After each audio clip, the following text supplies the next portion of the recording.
Hello everyone, welcome to This Week in Tyranny. I'm your host Conrad Rogas, welcoming you to episode 93. It's September 15th, 2024. It's Sunday here, I'm back at home. I've returned from my vacation.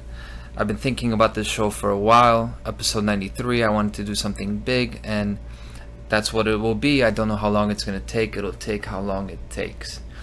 If you're here, chances are you already know the answer, and I'm just gonna have to get to it and spend my Sunday evening doing this. So I'll begin with the moral of the story, the conclusion of the show, right? Why don't we start with the conclusion? It'll take too long to set it up. And anyway, we'll talk a lot about cycles and about narratives and about stories, and this story you can spoil the ending. It's no problem. So maybe it is better to start with the conclusion. The whole point is that life is narrative based. In all life, including inanimate objects, they have a shared language. There's a shared language to all of creation, and this can be called the living word, okay? I'll be talking a lot about that.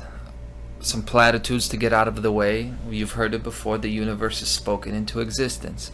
It is. What does it mean? The universe is a magical living construct where everyone and everything gravitates to where they need to be. A person's name, their birthday, what they do, where they're born, their family, the people they meet along the way, all these seemingly unrelated things divided by vast stretches of time and space, and they're separated by cascades of choices and choice consequences. All in the end, they seem to resonate with each other. And I refer you to Dan Alexander's work, my friend. I've shouted this guy out a bunch of times in my episodes. Not that many times, but with this episode especially, I thought it would be nice to point you towards his work, because I've learned a lot from him about how these synchronicities are actually real. They're not coincidences. These connections that make you seem like you're one of those crazy math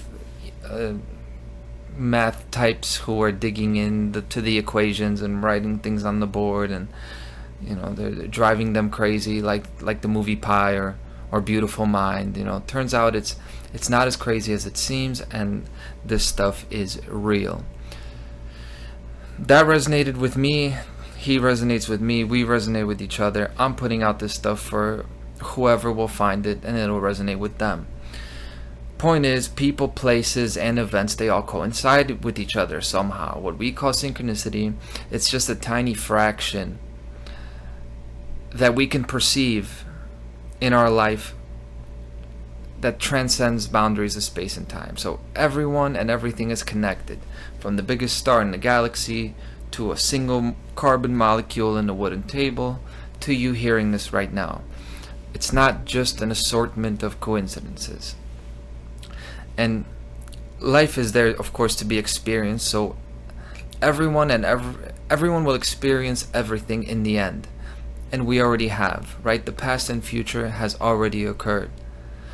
But what you will experience, your life, actually, it does matter. Just because, yes, we are all connected, and we all will experience the past and the future, because that's the nature of reality, it still does not change the fact that right now, what you will experience depends on what narratives you craft, or what narratives you let others craft for you.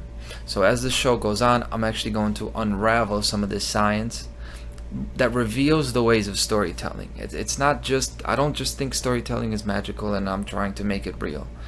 Science is coming around the long way, and is showing that language, narrative, and storytelling, these aspects affect the physical world. And it has been said before that our main obstacles in life are the stories we tell ourselves about ourselves. More specifically, the bullshit stories we tell ourselves about ourselves. That you're not good enough, that you're not smart enough. I would do it, but I was just going to do it, but then this happened. Or, yeah, I'll do that, but first I have to do this, A, B, and C. That's what I mean about stories. Good-hearted people do this to themselves. That's one kind of people.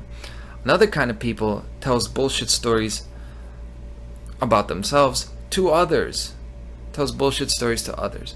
It's why I wanted to touch on this event as the hook for episode 93. So if you're seeing this, you probably have already seen the title, and that is my whole point of doing this. I'm going to talk about Apollo Quiboloy's arrest in the Philippines, because I saw that this is a popular story. There are a lot of people in the Philippines. This is a very popular person. It's a big deal.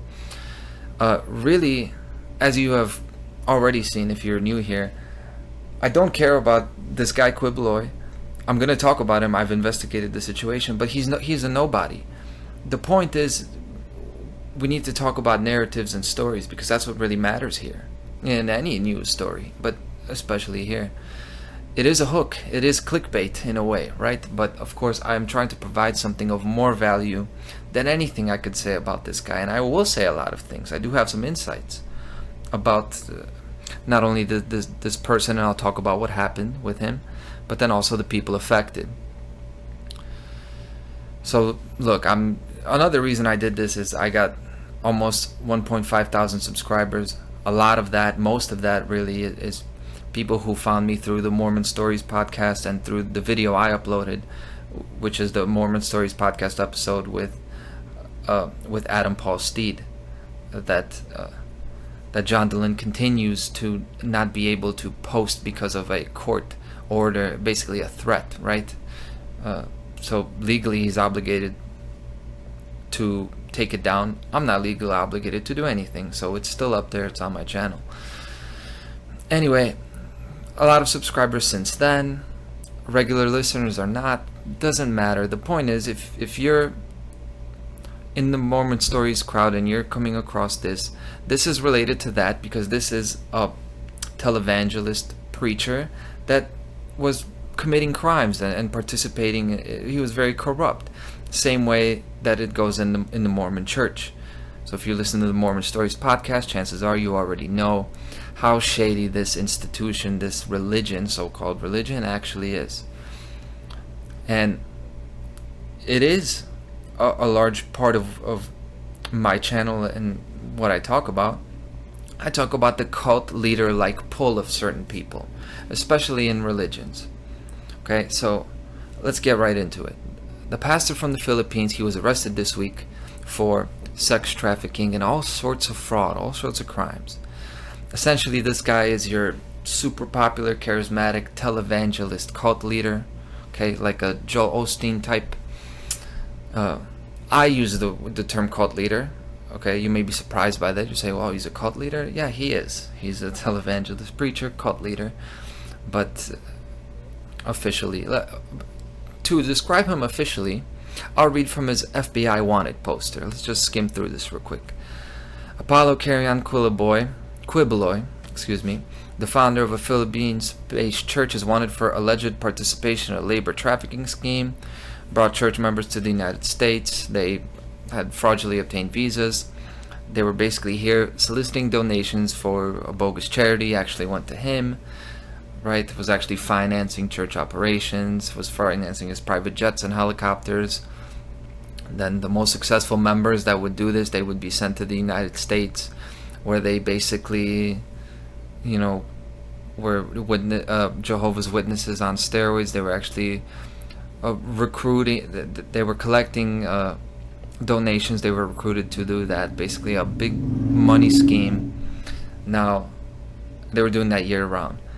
Back at home, it is alleged that females were recruited to work as his personal assistants, this guy, or pastorals.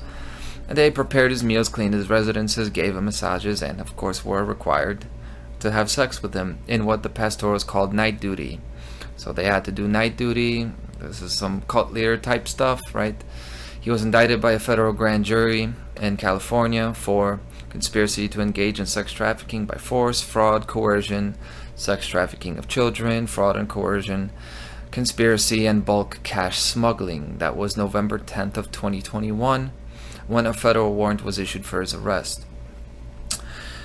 2021. Did you guys know that it is 2024 and warrants and all in the US and in the Philippines, they could not get this guy because of his influence. His YouTube channel didn't even get shut down until 2023. So that's 2 years as an FBI wanted man with a wanted poster, and he's got a church YouTube channel with 50,000 subscribers, millions of followers in the Philippines, and he still was broadcasting on YouTube. This is what happens when corrupt people have influence. And by the way, that channel only got taken down because Mudahar from Some Ordinary Gamers posted about it on the internet, and he made YouTube look bad.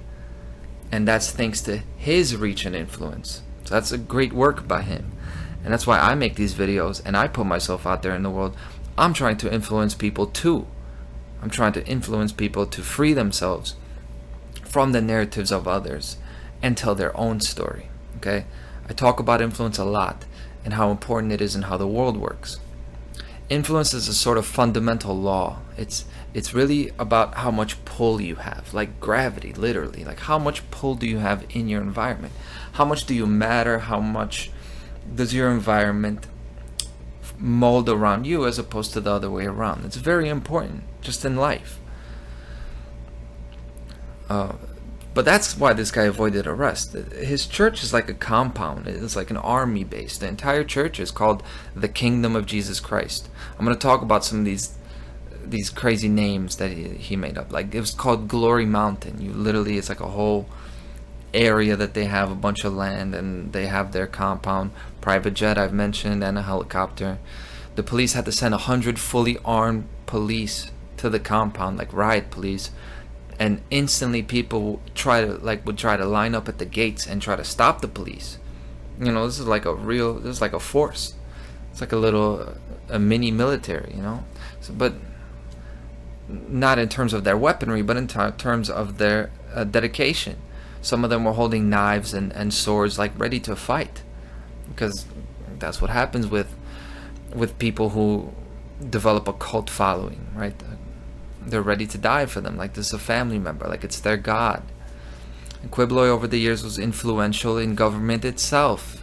He was a close friend of a former president over there in the Philippines, and he could sway an election by endorsing a candidate and then moving millions of followers to vote for him. Not to mention the influence just due to his wealth, just due to what money can buy.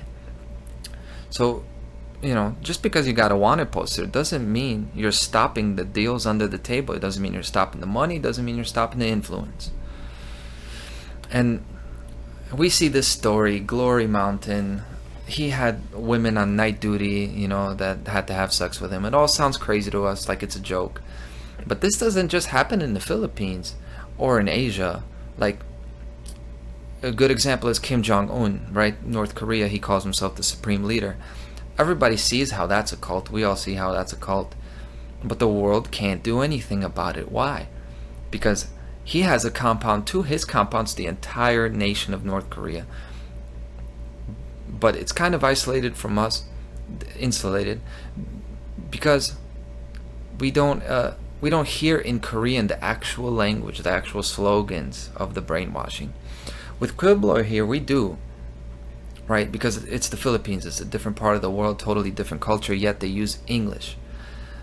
All of this, you'll read it in English, and that is the language you're actually reading it in. It's not a translation. And that's because official institutions in the Philippines, they use the English language. They use both English and Filipino, their official languages there. And then you have over 150 unique local languages. Okay? But you're reading it the way it actually is there. So you're seeing how ridiculous it is. Because, when you call yourself the appointed son of God, it's going to sound ridiculous. But you've got to say it somehow, I guess. So what I'm getting at is this is different than some cult leader in Kenya or a preacher in Bolivia doing this, because us English speakers can actually understand and read this language here and see how comical and ridiculous it is. And I want to read some of it. I've already said he called himself the appointed son of God and also the owner of the universe. Okay? In his indictment, prosecutors said that church officials, they ordered the pastorals, which is like the girls who are aged 14, 15, 17 and up, but they were as young as that. They would have to have sex with him as part of their night duty. So like, he's the appointed son of God, you part of the church, you got to go on night duty and basically please him. The pastorals were also instructed to write commitment letters to devote their lives including their bodies, to quibloi, of course, not just your lives, not just your soul, but also your body. You see that? Why do you see this all the time in these crazy religions and these cults? Because this is how these people create these narratives on a societal level, or at least on like a community level, and they get away with these fantasies, with this ridiculous stuff that they want. The prosecutor said also that Quibloi and other church leaders would transport the church workers. By the way, this church is called the Kingdom of Jesus Christ, right? So the Kingdom of Jesus Christ workers, they solicited donations, right? And then they were referred to by the church as full-time miracle workers. They were full-time miracle workers. They were year-round working their miracles, meaning what? They were begging for money. They're asking for donations for like all hours of the night, often sleeping in cars overnight. Like, look, this is from the indictment, right? So I have no hard proof of this yet. The court case has not happened yet. Some of this might be embellished. I doubt it. I think this has happened just like that. And I could see them calling them full-time miracle workers. And we think we would never fall for that in the US, right? And yes, this is an extreme case, but it's really only extreme in how weak this guy's narrative is. We just don't believe it because the strength of his following seems incongruent with what we think he warrants, because it's a small Asian guy, so he doesn't seem very like wow to us. But we have celebrity preachers in every country in the world, and these preachers in all parts of the world, they're all a mini version of Quibloi. They may not be corrupt to this degree, but they're just the same type of guy. You guys in Poland, we have the same thing. We have Rydzyk, we have Ojciec Rydzyk. It's the same thing. All the old ladies are sending them money. They're like, they barely have any money. They're out on the farm, tending to the 2 chickens they have, and they send all this money to the church because they're such good people, they're such devout people. And you got these manipulators who are shaking their hands and influencing like politics and stuff. You got these people leading these poor souls astray. And there are also Quiblois in America, no doubt. We got appointed sons here as well, and the entire Mormon religion is one of these examples. I call it an intermediate example. They're not quite as pathetic as Quibloi, but you see the Mormon church, they follow similar things. Men having multiple women serving them, right? Mormon polygamy. The financial aspect, taking money from church followers. If you do some research into the Mormon bank system, just look it up. Of course, funneling money from the followers to the church leaders. The us versus them mentality, the fear of ostracization, all of this. And you got former members, like Mormon Stories podcast, you got former members keep coming on there all the time saying, hey, this is a cult. There's abuse, there's theft, there's corruption, there's brainwashing. But despite that, it remains a respected, recognized religion. Why? Because their story is more established, it's more believable, and really it's due to their influence, right? The Mormon church and their level of organization. What's his name? Joseph Smith. I don't know exactly I don't remember their names, okay? But there's this whole mythological story about the original founders of the Mormon church and their story, and they're like saints, right? The preachers are actually elevated to a level of being almost like demigods. Not literally, but you see it's the same idea with Quibloi. Okay? And I say it's an intermediate example, and I use it to make a link. Because there are more of these cults, more of these cult leaders in society that nobody thinks are cults. The link to government, to politics, and really culture as a whole being a cult, with their own internal mutual social oppression and their own cult narratives. So Apollo Quibloi, he's beginner level, basic. Then you got the Church of Jesus Christ and Latter-day Saints, aka the Mormon Church. That's like the intermediate level. They've got some cult-like aspects, but they manage to kind of operate under the radar, although they're in the gray area between like criminal organization and recognized religion. And then you've got culture and authority as a whole, and that's the advanced level. Nobody thinks they're a criminal organization. Nobody thinks that they're doing harm on a large scale, right? I'm talking about how we treat children, right? The different medical procedures we do to all children, you know. So nobody thinks those are crimes, even though they could be considered crimes. That's the advanced level. That's the one that's hard to see. They're good. Their stories are believable until you stop believing them, and then they call us anarchists. But beside the point. So Quiblo is going to get locked away, as he deserves, and so do all these intermediate and advanced cult leaders who manipulate and exploit others. But the reason they're not going to get locked away is because they manage to maintain the narrative. Again, I'm talking about narratives. The narrative that they don't force anyone to do anything against their will. That's a very crucial narrative for somebody that tries to do something harmful and violate others over a long period of time. They have to keep up the narrative that I never forced you to do anything. I never put hands on you. Okay? And unfortunately, these women on night duty, maybe they could have just walked out the door. They definitely could have left in the morning. But I'm not saying that makes it not rape or not a violation. Right? So I'm not victim blaming here. But I am saying that the problem we need to address as human beings is that the pressure and influence puts us in situations where we sanction our own abuse. We're silent during our own abuse. We don't say no when we actually should be kicking and screaming. Or we end up with people that we are scared to say no to. So we're scared to say no to them because there is a silent threat of harm and violence. That implied threat, I don't scoff at it. It's very real. Regardless, it's the pressure and influence that we need to deal with. But really setting that aside, I'm setting aside the women that were actually forced and coerced, okay? I'll give you that. But what about these millions of church followers? What excuse is there for being a cult member? So my point is, why? It's not really to attack them. Forget that. If you're a cult member, you're a cult member until you know the truth. If you've never heard the truth, fine. But we need to ask the question, why did these women fall into this? Men and women, but you know, when you've got a charismatic preacher, it's going to be it's going to be women that are following them.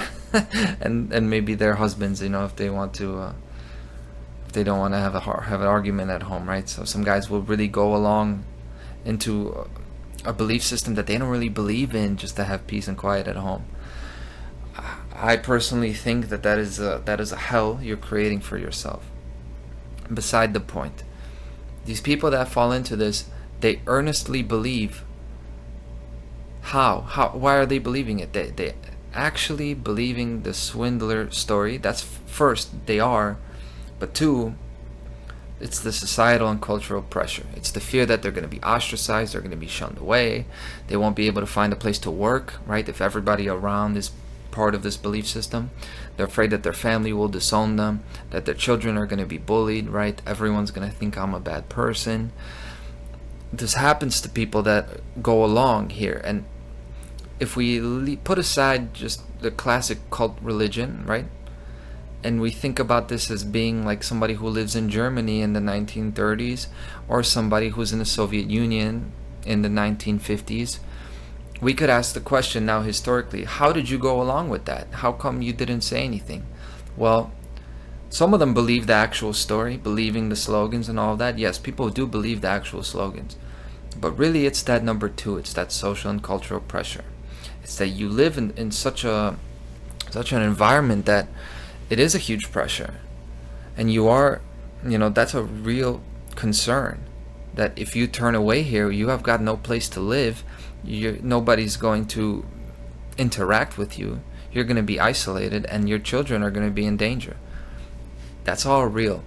And all the abuse and coercion in the world happens with the help of a narrative concealing the actual reality. So it's the narrative, and then it's the influence and sway of that narrative. That's what I'll be talking about. So I've got some examples of narratives, like the cross. Okay, just gonna throw out some examples out there and what I think about them. So the cross is this Catholic way of seeing the world, that life is suffering. I'm just bearing my cross. Life is suffering. Like, this is also Buddhism, right?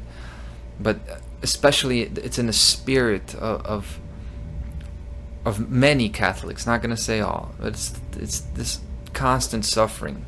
Seeing Jesus on the cross, he's suffering. He died for us, and now we're paying the price for what Adam did and what Eve did. And we must help others carry the burden of a painful life, right? We help others carry the cross. Jesus helps us carry ours. This is this European old world way of seeing it. I'm not saying, and by the way, these narratives, I'm not saying there's nothing you could take from them, but I think you can already see, I think this is a destructive narrative. I don't think this helps people, actually. And this is coming from a guy who used to be a drug addict, and I, in this room, got down on my knees one day and actually like prayed to Jesus Christ and asked him to save me when I had nothing to turn to.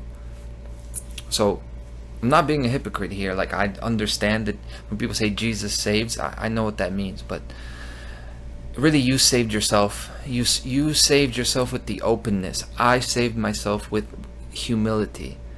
It wasn't a supernatural force, or maybe it was. I've been in car accidents where I should have been dead. I'm not going to say definitively that there is no supernatural force looking out for me, because oftentimes, honestly, it seems like there is. I've had so many near accidents where I could have gotten hurt, and I just walk away, untouched. The point is, what narrative are you going to tell yourself about it? Because you will not change the reality anyway. You will not actually know the reality of what saved you anyway. But the narrative you develop about it should be one of empowerment, right? To actually do something with those miracles, to learn first, and then teach others how they can put themselves in position to be the recipients of miracles, to actually have the universe help them. This is what I'm going to talk about with narratives. I'm not even close to getting started. Okay, I'm on page 4 of notes. I have 18 pages of notes. Okay, so let's go. This is just like mass, right? So maybe the church example is closer than I would like to admit. You have those kinds of churches. I never liked those kinds of churches growing up. That's my problem. So some people watching this are gonna, and they've told me that I have like a problem, with religion, that I have like some unresolved angst or like anger at religion. I don't know if that's the case, but I for sure as a child didn't like that. It was fake. I didn't like everything that's fake about it, and I don't like things that are fake and depressing. So we go from fake and depressing to the happy church, and we have a whole lot of that, more of that these days. But it's not even that it's Protestant. It's more so like a Baptist type. But whatever it is, whatever kind of church it is, it could even be a political party. I mean, if you listen to Kamala Harris speak, that's nothing but a church. It's nothing but Joel Osteen. It's the same idea. It's just telling you things that make you feel good. There's no action. There's no logic here. It's just platitudes and emotional phrases and uplifting, speech and cadence and hopeful tones. That's what it is in these kind of happy churches. Everybody gets together on Sunday. Everybody's full of love, full of joy. We get together and we dance and sing because Jesus loves us, right? The same Jesus, like the Baptist or American or New World type of like happy church, sings the same praises. They believe in the same God. They praise the same Jesus. Yet the spirit of their whole Sunday is nothing alike. Their lives are nothing alike. The two have more in common with atheists and Satanists than they do with each other. How could that be possible? Right? These happy or upbeat worshipers in this bubble, they say that miracles are possible because of him, right? And they're all about healing and miracles. But then the somber, the cross bearers, right, these people, they also say that miracles are possible because of him. They say the same thing, and they talk about those miracles, right? All of the amazing things in the Catholic Church and the divisions and all of that. But within their soul, they don't actually expect it to happen. They expect to drag their cross barefoot until they drop dead from exhaustion in the desert. That's the spirit of that. You know, the New World worshippers, they expect miracles, but they, on the other hand, don't take a single step forward to make it happen. They expect it to be served there to them on a platter. And in case I didn't make it clear enough, I'm not fond of either of these. Okay? But isn't it tragic and funny that the devout European way, the way of the indentured servant, the voiceless farm laborer, that character, that story, it reigned for centuries upon centuries. Okay? Peasant work, indentured servant. Peasant work, indentured servant. Until the mind rebelled. The mind rebelled against the toil of daily brute bodily work, and then the rebels left church and state alike. Church and state have always been together, and they came to the New World, to America. Okay, and in a roundabout funny way, though, the Americans, made their parents proud in the end. We did Europe better than Europe, in the sense of the American work ethic, of how people here are just stuck, and work ethic should be, the connotation of that is dubious in this sense. The kind of rat race that we've developed here in America, in a historical blink of an eye, it's dwarfed 1,000 years of hard labor in Europe, because now there's freedom, there's choice here, there's opportunity. So there's actual meaning to the work. I say rat race, what I'm talking about is people just, work their whole lives for money. But there is a sense that there's actually a life to be made here, a life for your family, a freedom to be had here. And it's because here you can work towards an end, towards a goal. Okay, that's how it always has been. The rebel has achieved in 200 years what the traditionalist tried for 2,000. And that was the story, that's the narrative. But what has happened, or what is happening, because this part of the story is taking place right now today. Because now we're living in the age of rebellion against choice. Rebellion against goals, against freedom. See, instead of this story continuing, it has gone backwards, in a circle. Now we're heading towards the return to indentured servitude, and now service for the sake of service. The value of human life is going back to being lower, more collectivism now, and no meaning. Why? Because imagination in the world has deadened. There's numbness where magic should be. And it's because we cannot envision a different story. So we retell the old. And there's another platitude for you. There's nothing new under the sun. Well, maybe so, but I'm not under any sun. I'm not under any suns. The sun and I are entangled quantum particles in a medium of music. Okay, how about that story? That's the story of you, the listener watching this right now. Okay. So why can we not break these cycles? Why do we insist on telling a story where the human individual is not valuable? I don't know, but I'm going to talk about it. Why we can't break these cycles. More narratives to touch on, though. I've only really touched on one or two. There's the oppressed, right? The struggle. In the ghetto, in the ghetto. So, first of all, women, right? Not all women, but the modern day feminist woman, kind of the predicament of women today is this narrative of being the oppressed, right? Always struggling. I'm not saying that women haven't been oppressed. If you have seen my stuff before, you know how I feel about women. But really, that is such an important narrative that is destroying life for men, women, and children. Because this narrative that women are oppressed, it's not actually putting them in positions to not be oppressed. It's just like, again, it's being in the same narrative. If you're the oppressed and you don't have a redemption arc, you're gonna just keep being oppressed one way or another. I don't see a redemption arc story for feminism. I see only you're leaving your husband, and you're going to marry somebody else that will abuse you, but he's got more money and a bigger house. You're finding a bigger cult leader, and it's the government, the state. Anyway, that's about women. Then the LGBTQ community. This is LGBT, trans. This is another oppressor-oppressed narrative. I manage construction in the city, in Chicago. I work for a lot of same-sex couple households, like relatively often, and they are unwaveringly, outwardly enthusiastic progressivists. Almost all the time they're like liberals, and they're the ones who will have the Kamala. They're the ones who will have the blue posters and the little signs in the yard.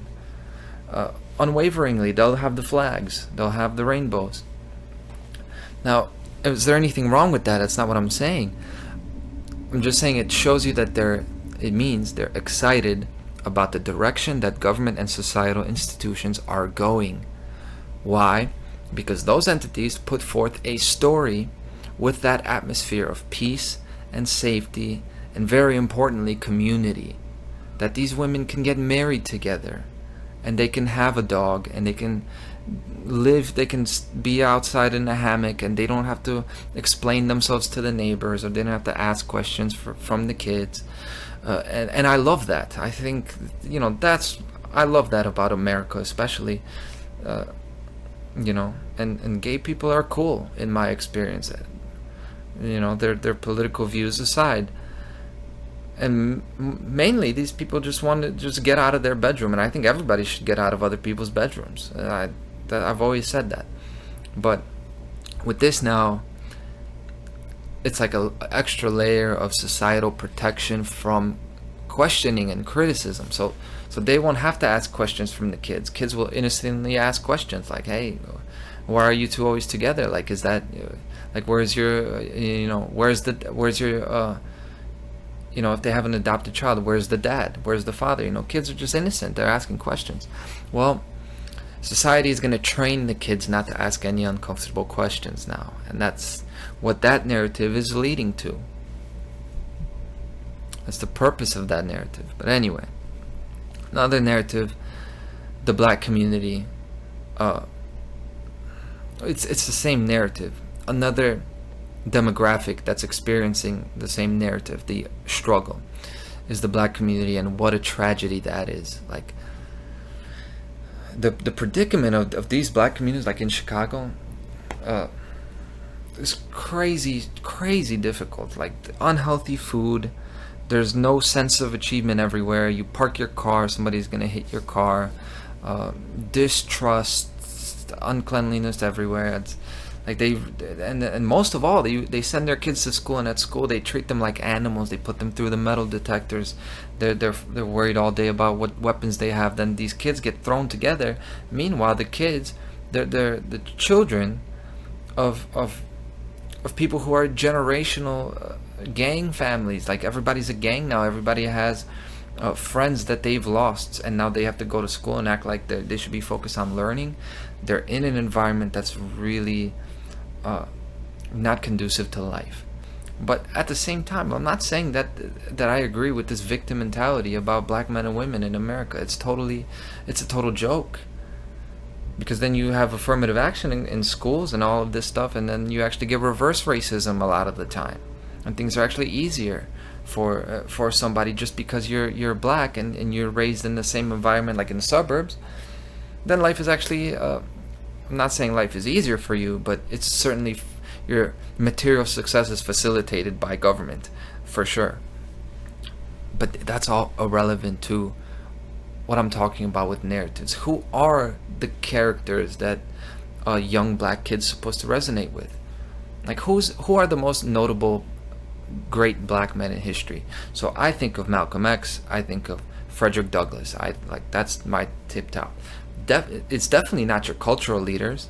Like who are the modern day cultural leaders? Like Jesse Lee Peterson. Like who is it? Who is respected as like a black man? Like Neil deGrasse Tyson. I I don't mean to be offensive, but I'm talking the real here. I really think that some of the best role models, the most intelligent, the most strong and genuine black men are some of the NFL players. And it's like, it's not a joke.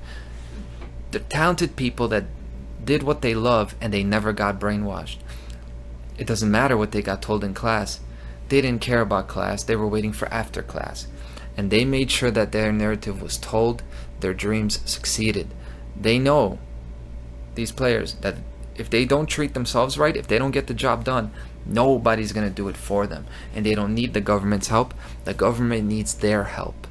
They're taking the 10, 15, 30% out of their multi-million-dollar contracts. Pfizer calls them to advertise their drugs, right? The army calls them to market recruitment and to go into the army. The government calls them to endorse voting, right? Telling them to vote.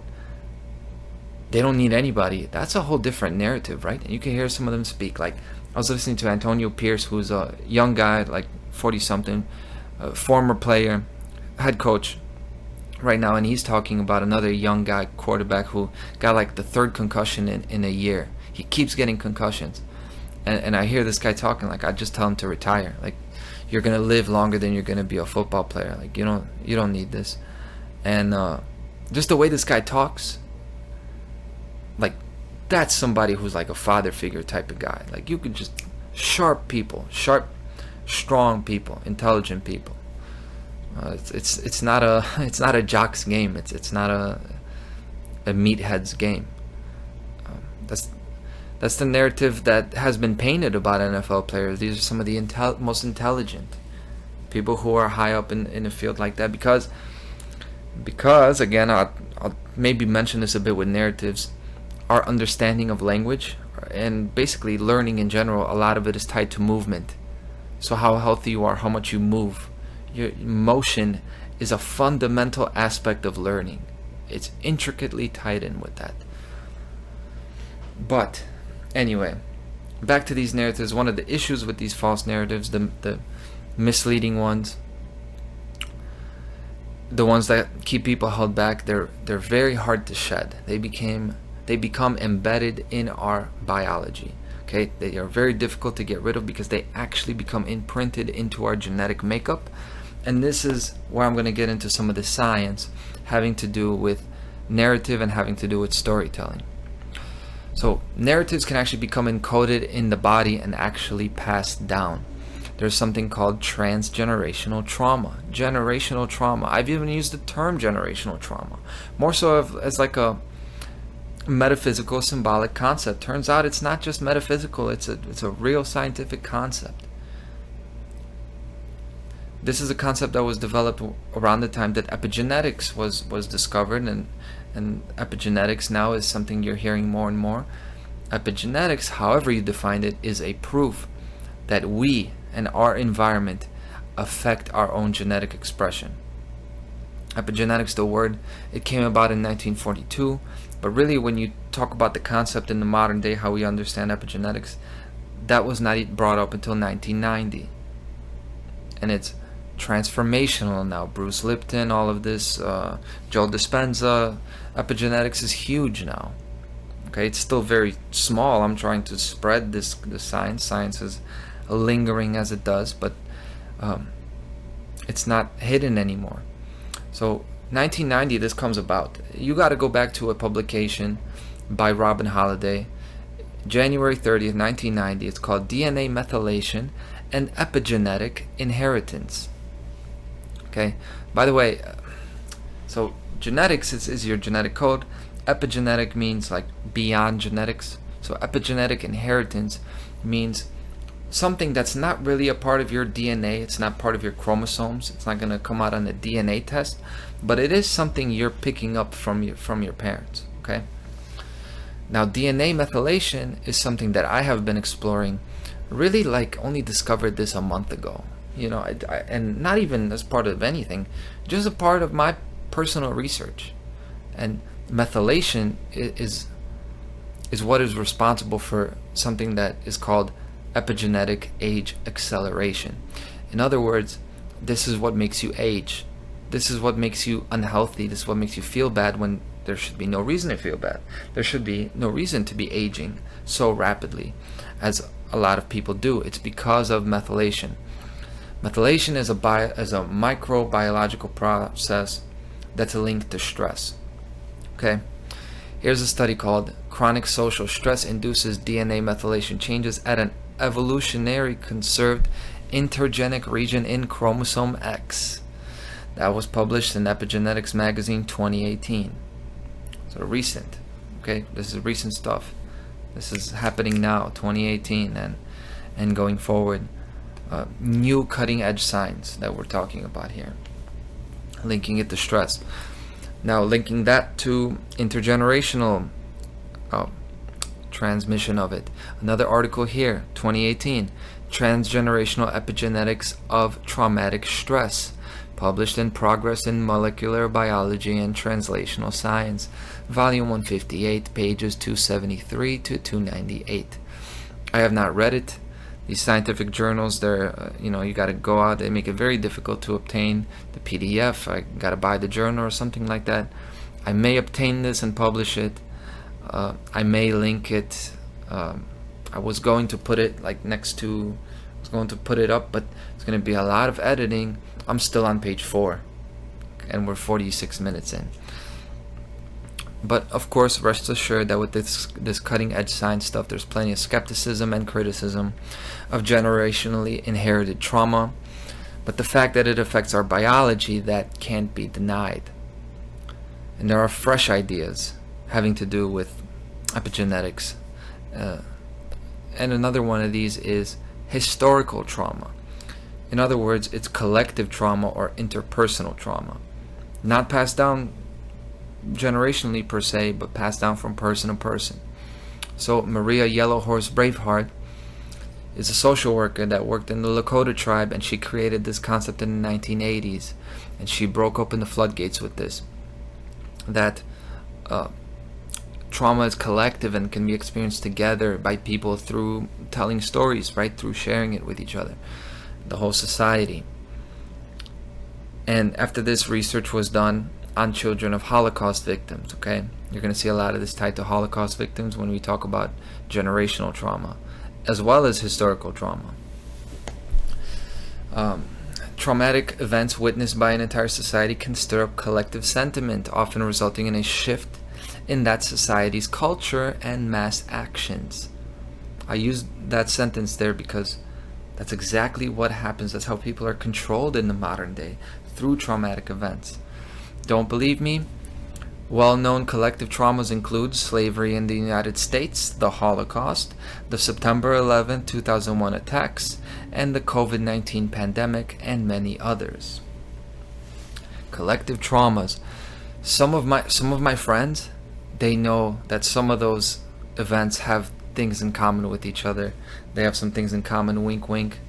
My point in bringing them up, though, is collective trauma is real, but it doesn't even have to come, it doesn't come from the actual event that occurred, meaning that it's not the actual cellular memory, it's not the actual cellular record of actually being in the gas chambers or being in the Twin Towers and the plane hit.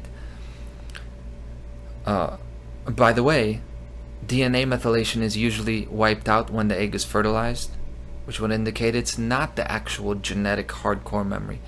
That's a fresh area of research for me, so I'm not gonna say that like I know it for sure, but I suspect that that's true, and that it's not the genetic or even epigenetic memory of the actual traumatic event that has the negative effects on the body.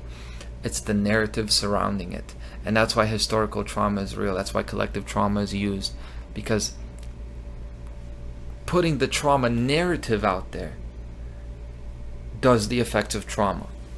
And that's what art does. A story can make you feel emotion. It can make you feel like you are there. It's an impossible feat by the most complex machinery, but it can be done just by the telling of a story. And traumatic stories are told to us, which then makes DNA methylation occur, which then epigenetically damages the body. So it's true, we remember painful stories of our parents. And the point then is, what stories are we writing? That's my question. See, the way this episode came about, I was watching a video called Neuroscience and the Study of Intergenerational Trauma by Gabrielle Schwab. But then she actually changed the topic. She talked about something different, and that's due to 2 recent deaths in her family. She adjusted the topic and she talked about language and the fragility of the mind, because her sister was dying with dementia and aphasia. Aphasia is the loss of language, loss of your perception of language. And then also another friend named Harry that was also dying of frontal lobe dementia and aphasia as well, right? So they were losing their memory, they were losing their sense of self. She was talking about how her sister Andrea, she kept her presence in the eyes even though she couldn't speak. There was a sense of life there. She was spending time with her, telling stories. You could tell that she was there, paying attention to the stories. But then her friend Harry, he could run, he was physically mobile, but then you looked into his eyes and you saw empty eyes, like his face was empty, like it was already gone. Yeah, his emotions were departed. And then later on, of course, his health disintegrated. So one kept her sense of self, it seemed, one didn't. And she talked about her experience. Where is their sense of self? Where is it coming from? And then, what their inner story. And then what about memory? Why is one different from the other? So it wasn't so much about trauma as much as it was about language.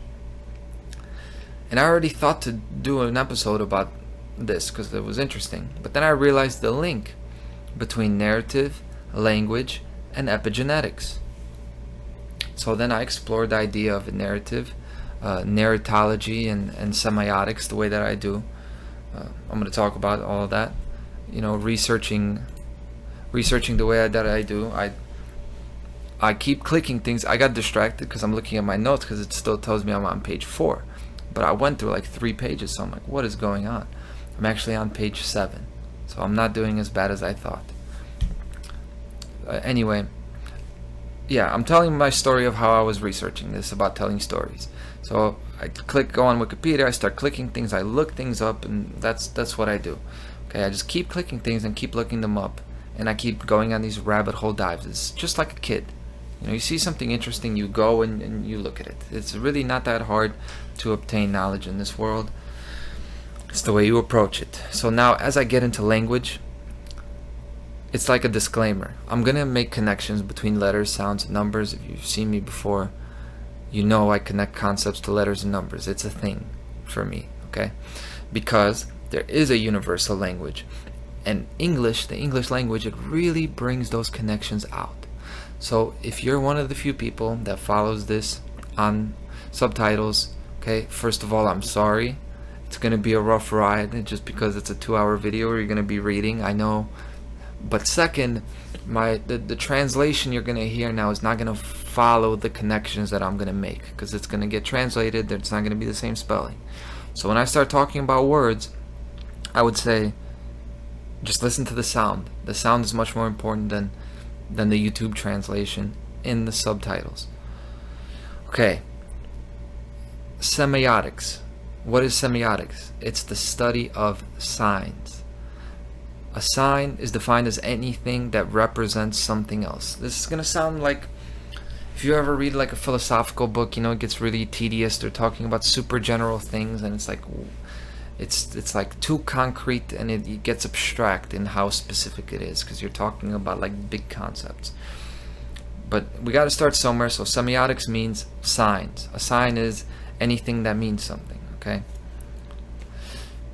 So you can trace this back to Plato and Aristotle, but really it begins with John Locke, 1690, Essay Concerning Human Understanding. In the last chapter of this book, John Locke, he introduces the major classification of sciences into 3 things. So there are 3 aspects to science.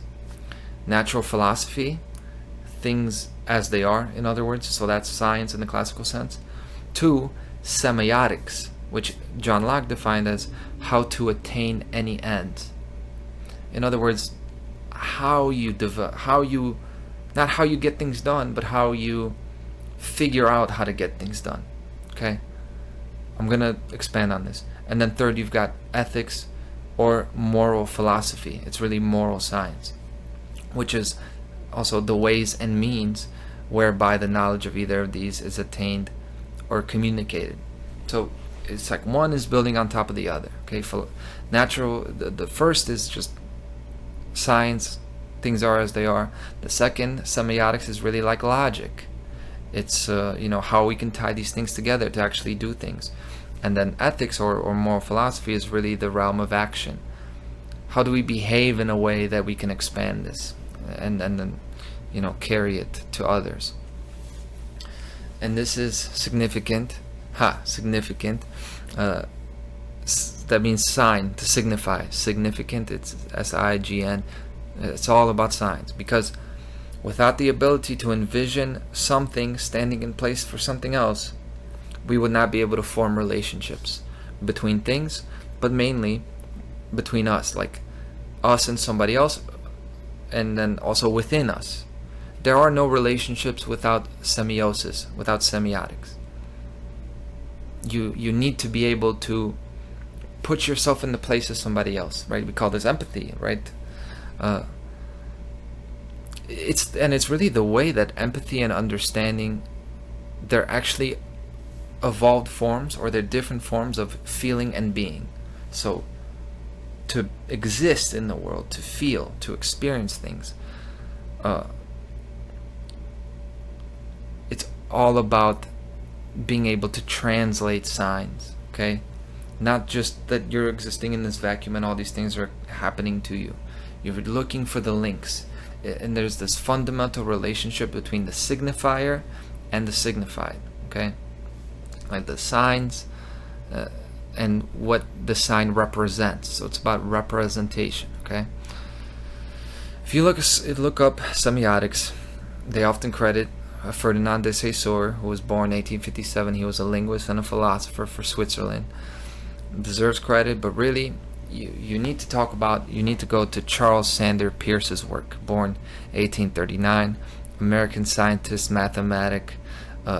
mathematician, logician, philosopher. This guy is one of the greatest thinkers of all time, Charles Sanders Peirce. He split this into three. Show 93. There's a lot of talk about threes here. That it always, if you come from the natural law circle, you know how important the trivium is, right? The Trinity. He split it into three. And before I even get into this, when I categorize things and I break it down, 1, 2, and 3, it's not to say that it's like a rigid dogma that has to be followed.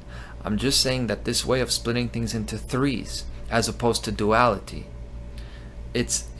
there's a forward motion that is possible, and there are relationships that could be seen. If you just have two, you have a line, and you have no change. You've got these two things just working on each other, and there's this infinite duality. With three, you have a progression, and you're actually telling a story. It's almost like you need to tell a story, to get to where you started, you need to make 3 lines. Even in mathematics, this applies. Anyway, Charles Sanders Peirce splits semiotics into three things. Icon. The first is icon, which is your physical resemblance or an inherent link. These are the these are the 3 different kinds of signs, right? One is an icon, which is an image. The second is an index, which means it's linked by direct relationship. It requires a direct link, like lightning and thunder. Those would be indexes of each other. An icon would be like like a picture of the lightning itself, right? Or a cloud. It would be an icon. A symbol, the third one, the most complicated one, is linked only by choice or action or will. So the link is created. Okay, it's not really direct. Icon. So let's starting with icon. Icon is another word. Another word for icon is idol. They both mean image. Thou shalt not make false idols, right? Don't worship false icons. The icon is the thing in itself, not a symbol, not an index of it. It's the underlying thing itself. Freud called this the id. The letters id is is contained in idol. By the way, what's the document that states who you are? It's called your ID. God is the id.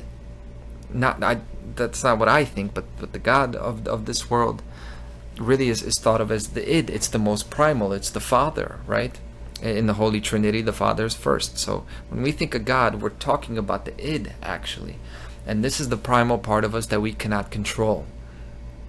Okay, this is the part that we will never be able to change. Okay, icons, they're unchangeable. Then the index, even words like, even the word index is like the word syntax. These words with X, they always have to do with links and connections. Like sex is like linking two people together. Lexicon, lexicon is lex icon. It has the word icon in it, so it's the link between lex, the law, meaning the quality of something, and the icon, the image of something. So what it is actually linked to. So index is like you're in between. The way logic is an in between. It connects things, right? X. So like your X. So when the S subject, right? So S stands for subject. When the subject separates, you get it separates from EX. The expression sex is when they're joined. Then you separate. Then you get X. That's your X. So and you get expressed. Like your crossroads. They go their separate ways, right? So when you express or open the cross, the two lines go their separate ways. Is that not what an X means? Like these connections are there inherently in the language. Express, explode, to extend. It all opens up. X is all about this. Okay? It's all about crossing and moving past. Icon, index, symbol. Symbols and superego both starting with S. I've already said that S means subject. It does. Not only subject as in under, but subject as in self. Self contains the S. Everything that starts with an S. Okay? Even separation. Separation comes from a subject. You first had to be a self, a subject, to become separated again. The reason I say that is because the Freudian triple concept comes to mind, the id, the ego, and the superego. And it applies when you think about meaning being created, how we use signs to signify meanings to each other. So your id is like your creative essence. It's primal. It's your will to utter, to express a story. It's not even the idea of a story. It's just like this urge in you that's saying, go do something. That's the id. We call this irrational often, right? It's unconscious. Then you have your ego. Your ego is like your syntax. It's your language. It's your structure. Is this not what the ego is? Our ego is like a shell that keeps us from spilling out, that keeps the subconscious from spilling over, because it would spill over. It keeps this together. It really is like the middle ground again, and this is what syntax is. This is what structure is. Then you have your superego. Your superego is, of course, your moral inclinations, your perfectionism, what you want things to be like. It is kind of like the other polarity to your id. This is how things should be, according to you. So this would be like your plot, your meaning, more so than plot. Your meaning is your superego. And that is exactly how expression happens in the world as an artist. You've got the will to utter, the will to express. Then you've got the construction, the tools of how you will express this, your words, your structure, your syntax. And you have, of course, the meaning of it. What is this actually for? And the meaning we created ourselves. So, and we do create this, like the answers to all the questions in the universe, the keys to all the locks, to all the mysteries. They're not within us, the way New Age says it. The will is within us. See, we're not born with a superego or an ego. We're born just with the id. We just have the will. We just have the desire. The tools to find the answers are provided by nature. The syntax is provided by nature. It's called natural law. There's a language here that a child just left to their own devices is not going to grow up dumb. We don't need culture.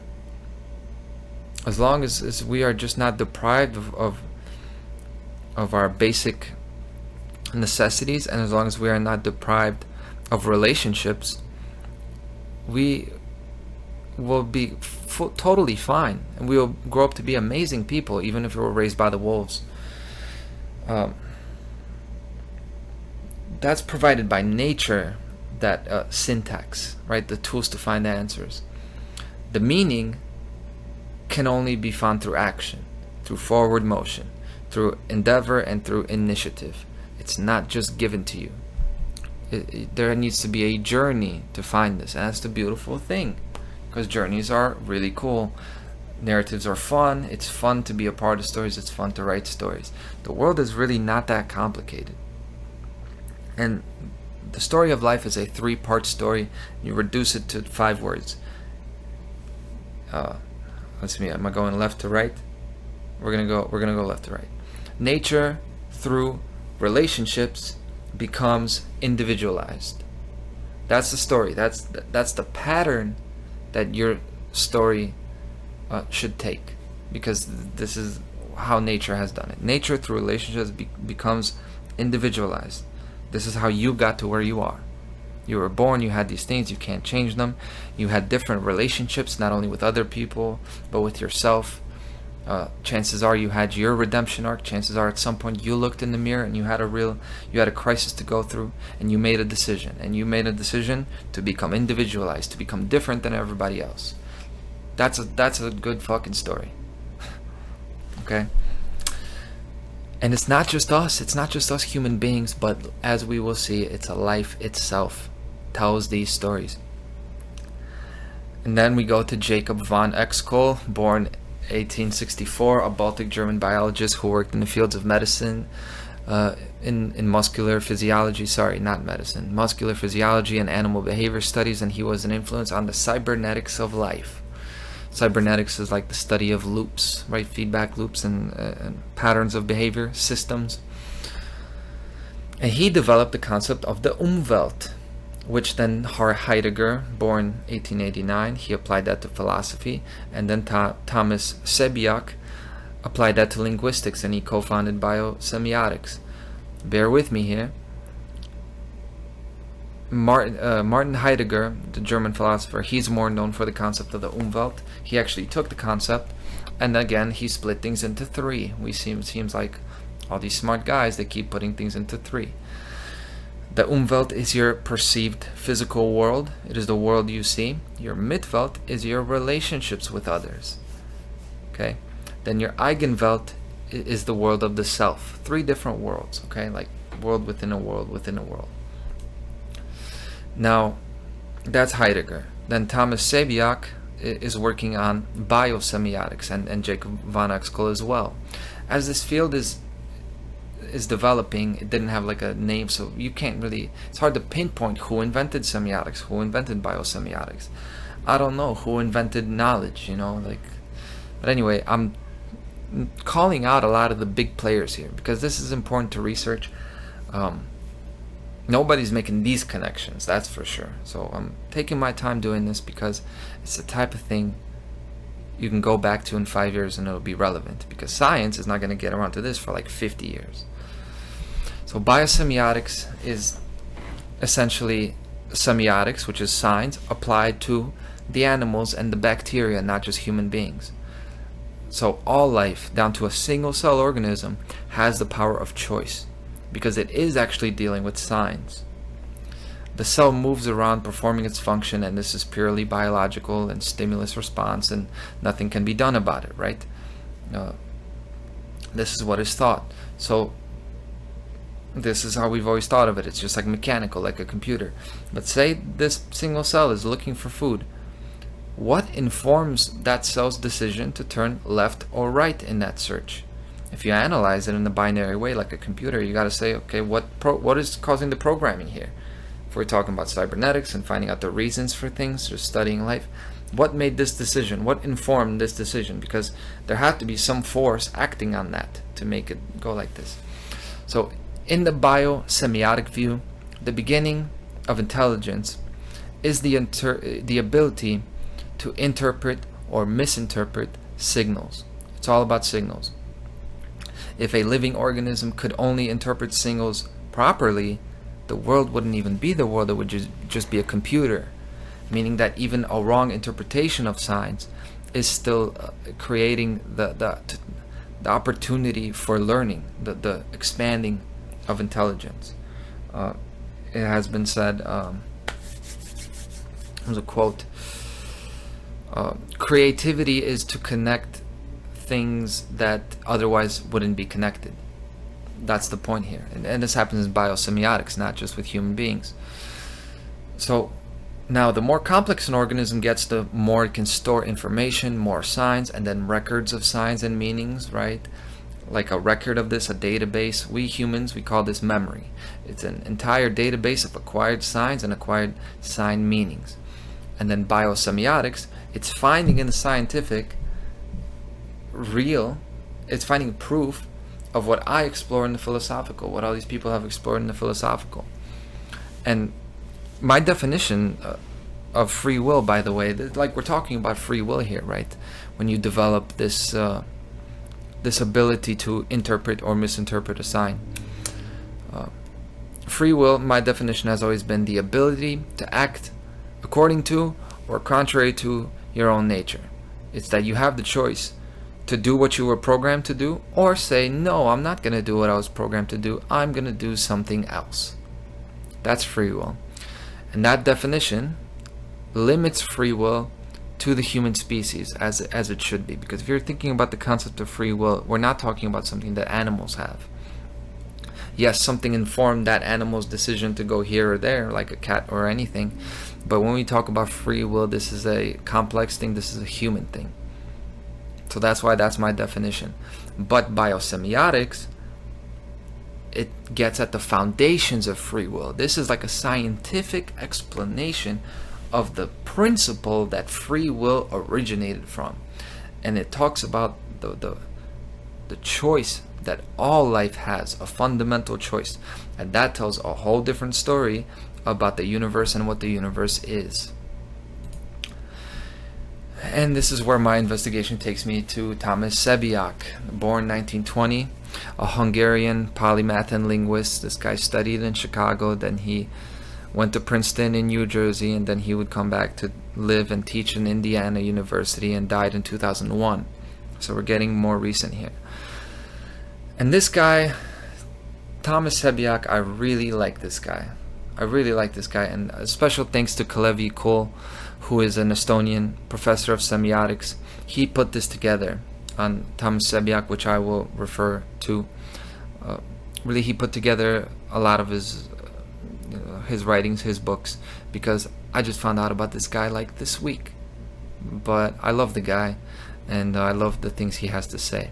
So this is from a passage by Kalevi Kul that takes Thomas Sebeok's thoughts on certain things, the core statements of semiotics, it is called. Number one, life is semiosis. Semiosis, or a triadic cooperative production involving a sign, its object, and its interpretant, is as much a criterial attribute of all life as is the material is the ability to materialize.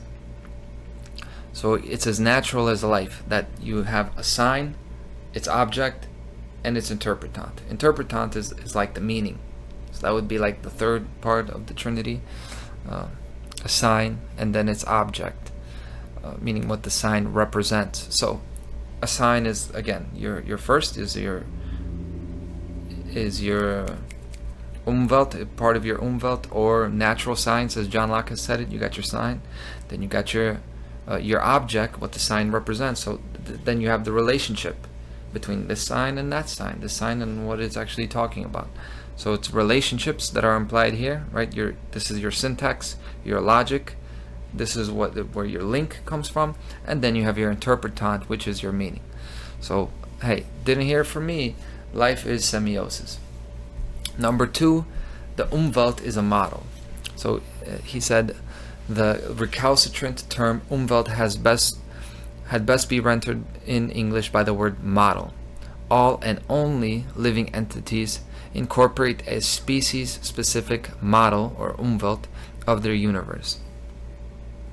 I know that's confusing. He basically said that Mitwelt means model, that the physical universe that the life form is dealing with is a model.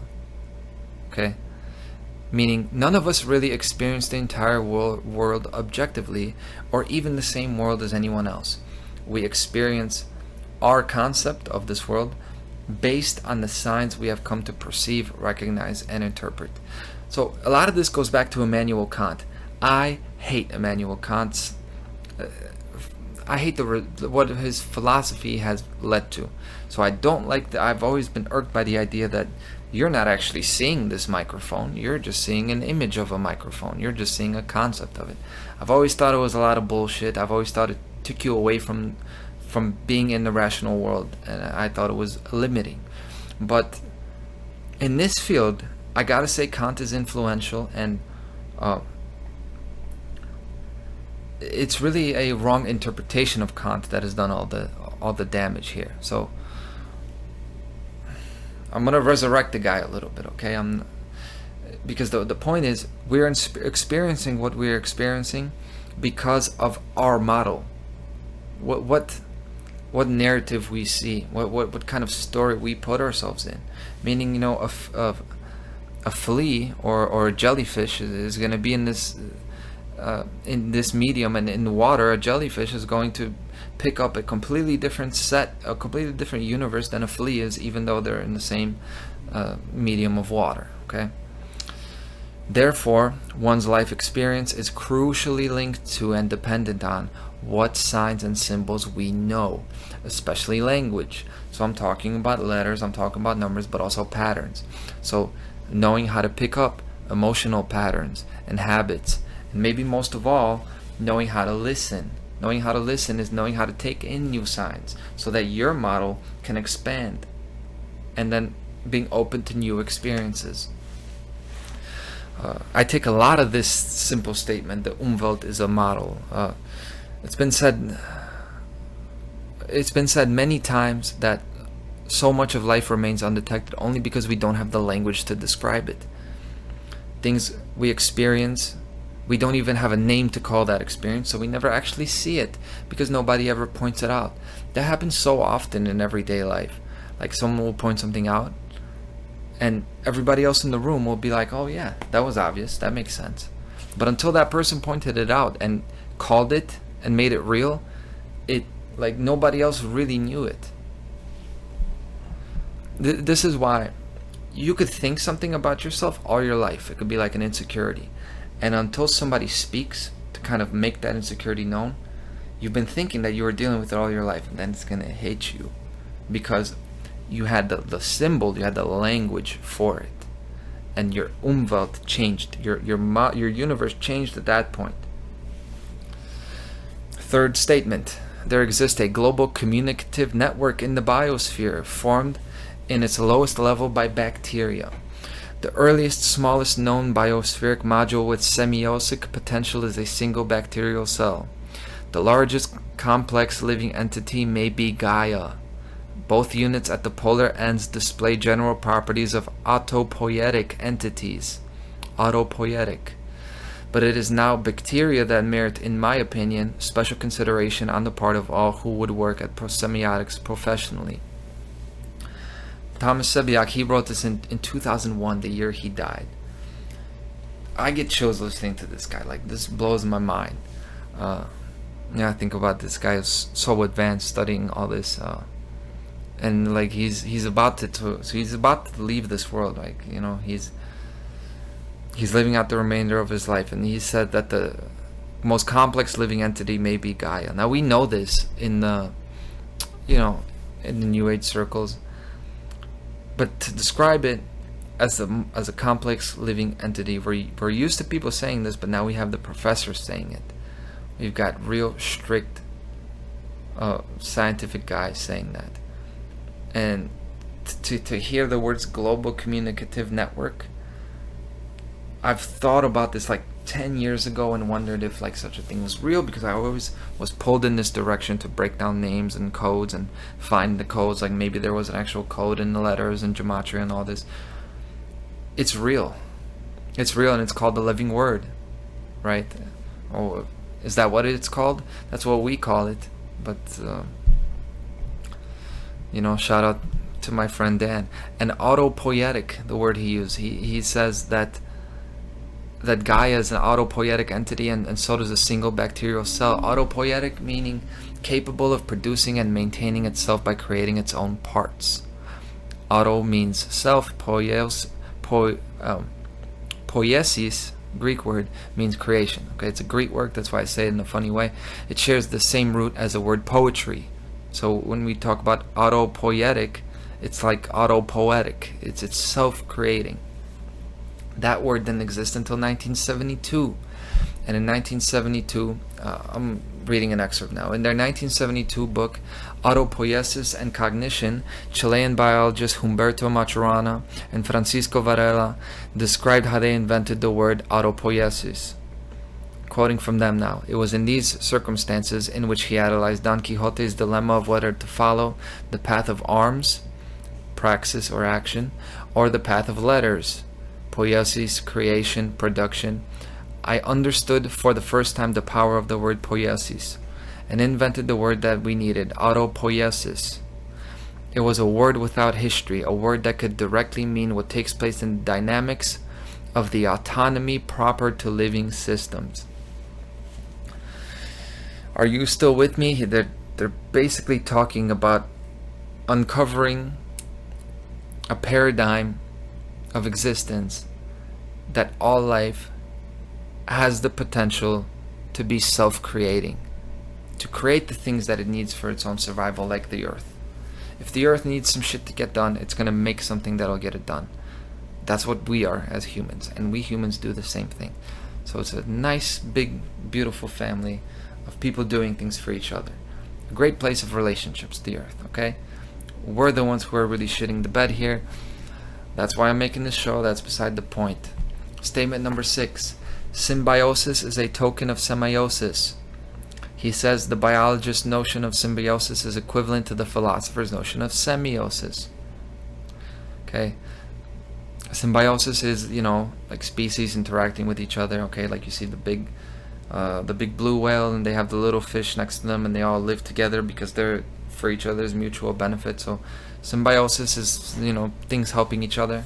Us, the earth, symbiotically living. And semiosis, of course, is the study of signs. So he's connecting these two things together. It's equivalent. Back to the quote. In as so much as processes of sign transmission outside and inside organisms are at play, it appears not unreasonable to suppose symbiosis to be a token of semiosis and endosemiosis to be a token of endosemiosis. Meaning, in other words, living things are here to teach and learn from each other. Part of the same information network, as already mentioned, meaning it's not a prison for the spirit, it's not a prison for the mind, it's a place for progress and forward motion of all life at all levels of complexity. Final statement of semiosis, he says language appears with syntax. There are no syntactic structures in animal sign systems. He says what we know of zoosemiotic processes, meaning biosemiotic processes, the process of animals, it furnishes no evidence of syntactic structures, not even in any of the alloprimates, not even in the gorillas or the chimpanzees. They've got no syntax to their language, meaning humans are special because our signs, they come with structure. The type of information that we can perceive, it already comes with logic, which means the numbers and letters teach us about themselves. That's why the living word works. Okay? This is our gift as the most complex known species currently on this planet. Syntax is a framework for relationships to exist. Okay? There's reproduction and there are family structures and there are, relationships and social systems in the animal kingdom. But relationships as we know it, we have it because of syntax. The syntax to all of human life is natural morality. Without morality, meaning knowing how to treat each other right, caring about each other, empathy, without morality, we would never have been able to experience a higher level of complexity than the animal kingdom. Our global communicative network would not allow it. And the reason why, I can't tell you definitively, right? I wasn't there, but I can theorize. I think because if an evil species or like an immoral species were allowed to develop to our level of complexity, that would violate its own law. Natural law ensures that life forms behaving immorally, meaning using their free will to violate others. That's what it means to be immoral. It means you had the free will and you chose with that free will to violate somebody else. So natural law ensures that those kind of organisms, they're going to relinquish their free will by slowly regressing to animal form. And if they continue to violate natural law, they're going to regress even further back. If you were an animal, if I lived in the animal kingdom, if I refused to, like, it's hard to take it to this level. That's why I'm kind of second guessing myself on this. But if you were like lazy as an animal, you would just die. You would be taken out of existence. For the animal kingdom, it's all about reproduction. So if you don't survive, that's like you violating natural law. So you get taken back as a mineral, so you would go back to the plant kingdom. This minerals, plants, animal, human, and higher, right? This kind of occult viewpoint, the Rosicrucian viewpoint of evolution. It seems to be true based on semiotics and biosemiotics. That's all I'm saying. Anyway, according to natural law, in accordance with it, we're doing this now. That is what's happening now. We're losing love, we're losing beauty, we're losing freedom. We're starting to treat ourselves and others as animals because we allow too much senseless violence, abuse, and neglect to go down over here. So, Thomas Sebiak's credo, it is, Kalevi Cole says it is interesting to remember how Sebiak has characterized himself. He said, I firmly believe that there are, and should be, two complementary sorts of scholars. I call them moles and bees. Moles have tough nostrils and powerful forefeet for burrowing even deeper in one and the same spot. Such a profound scholarly mole I am not. Bees, by contrast, dart solitary from flower to flower, sipping nectar, gathering pollen from flowers, serendipitously fertilizing wherever they touch. I fancied that I have always been something of a maybe superficial academic apis mellifera, meaning bee. This honeybee is the semiotic species par excellence, possessed next to our own of the most elaborate social communication system thus far recognized by ethologists. Two, it seldom stings until its budget is threatened. I love this guy. So he's basically saying that he's not one of these, that there are two kinds of scientists or researchers. Okay, one guy is going to keep digging in the same place and he's going to turn every stone over to exhaust the limits of knowledge in a particular field. But Thomas Sebiak and I and these thinkers that I look up to, we're looking everywhere for connections. We're out here for connection, okay?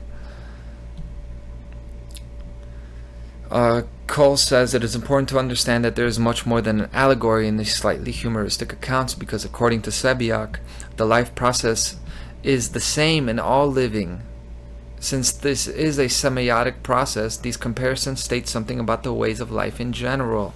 And this could be illustrated by a reference in his book entitled, I Think I Am a Verb, to his daughters, to his two daughters as his immediate and emotional interpretants. It's what he called his kids in his book, I Think I Am a Verb. I think you see why I like this guy. Thomas Sebiak's credo is something that we should all learn from him in his own words. He says, To conclude on a semiotic note and drawing on an image from Samuel Butler, I would observe that an academic is a science way of spawning further, more developed academics. The administration's task is to ensure that this process works smoothly. There are two fundamental strategies to accomplish these ends. First, by publishing and teaching as much as possible, and equally important, by doing one's best to facilitate the success of one's colleagues in these respects. These are the only two things I have ever wanted to do in my academic life. So, to hear me reading it, I know it might be tough to get it, but he's really saying very simple things. He's just saying it in a way that's like he's almost making fun of himself as like of the semiotic jargon, right? He's saying that the administration is tasked to advance semiosis and to advance the process of interpreting science. He's basically saying that, we as researchers and the people trying to do this and get this knowledge out is to first of all do as much as you can to express yourself, and then help the other people expressing themselves. It's about the relationships now, not just you, the others.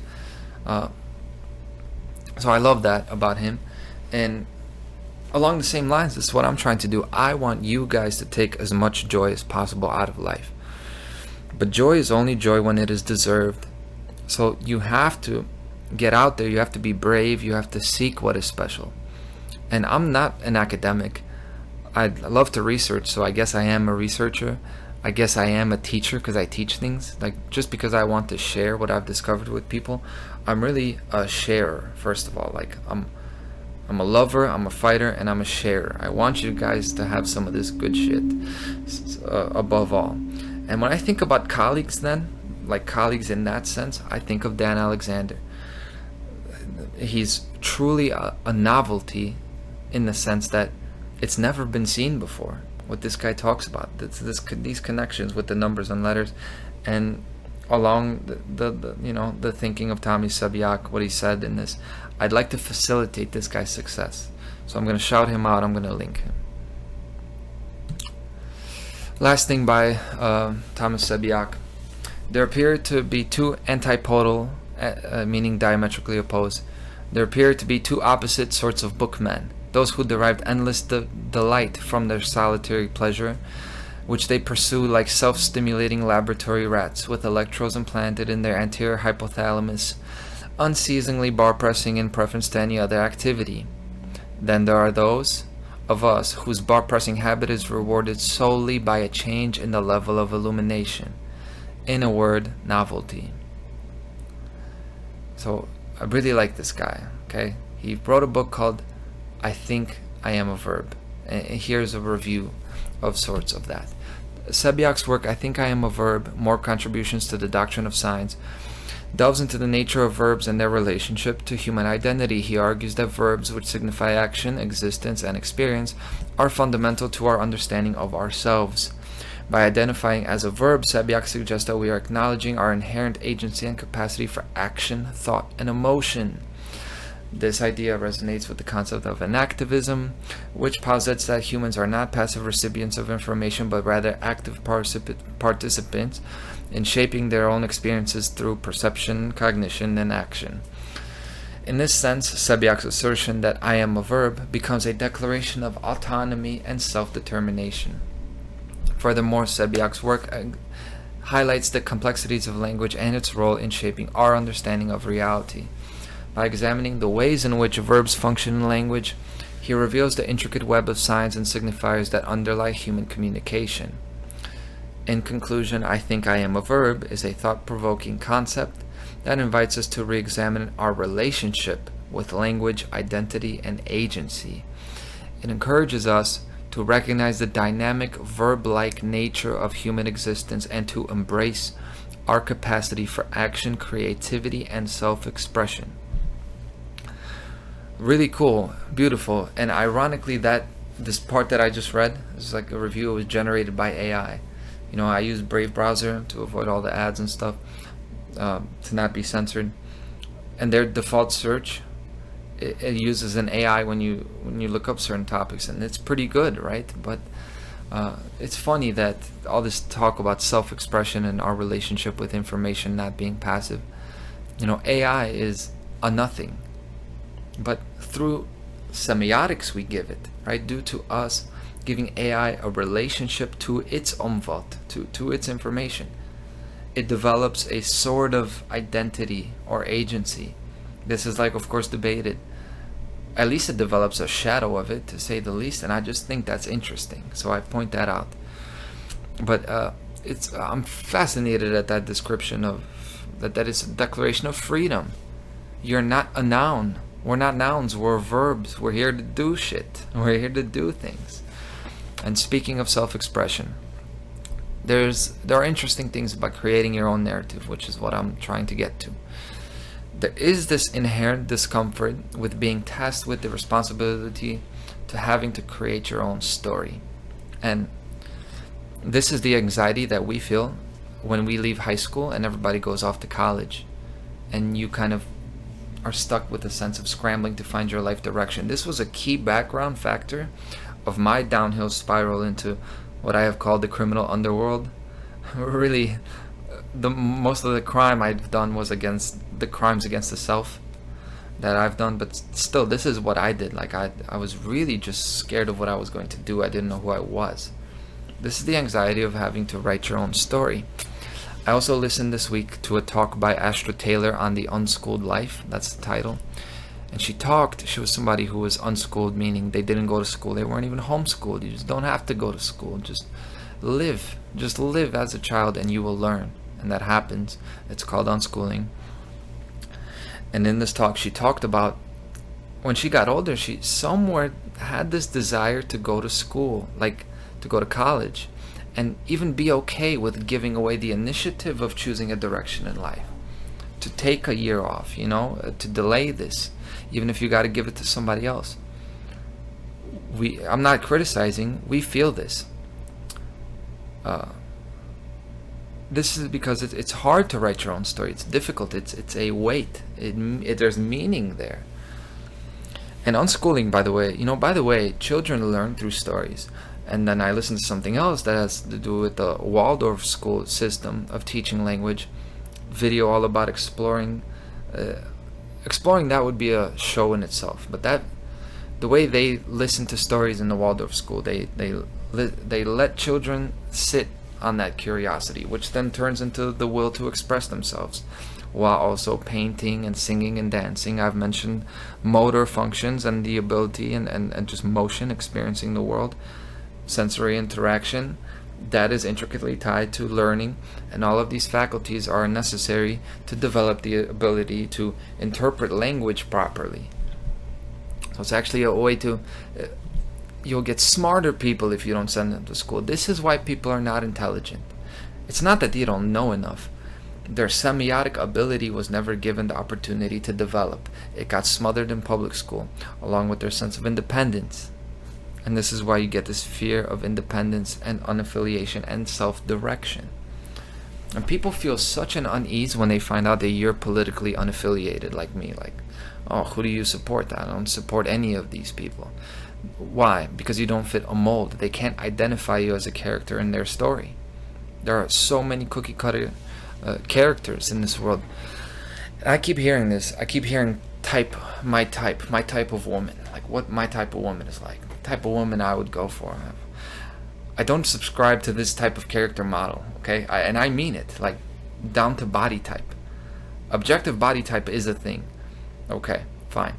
But I would never think to use that as a categorization of people.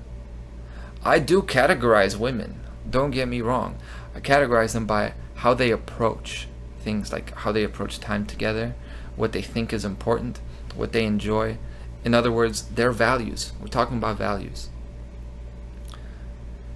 And then I think about dating and life in general, down to what car you buy, down to what you talk about at work.